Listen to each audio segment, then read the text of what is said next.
પપ્પાનો pedal ઊંચો આવે ને તો તમે ખાલી આમાં અને ચિરાયું એ બી સીધા ના થાવ, એક બાજુથી આમ થાવ, બીજી બાજુથી આમ. એટલે આજ સુધી નહીં સમજાયું હું કામ એ રોડ આવતો હોય. શું ઓબ્ઝર્વેશન છે યાર ગાઈસ યાર.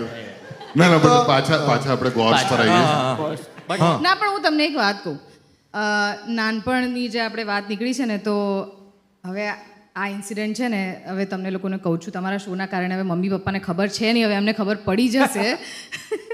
પણ ઠીક છે, એ is a very interesting incident, તો I would like to share. મને છે ને, હું નાની હતી ને ત્યારથી ટીવી જોવાનો બહુ જ શોખ. જીનિયસ. સોરી, તમે સાંભળો, બહુ મજા આવશે. એ જ કરતા હતા.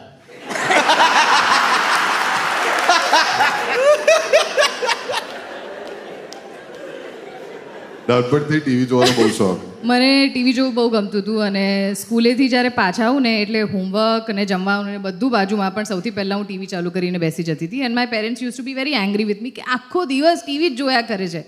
And this I would have been probably in 7th or 8th at that time.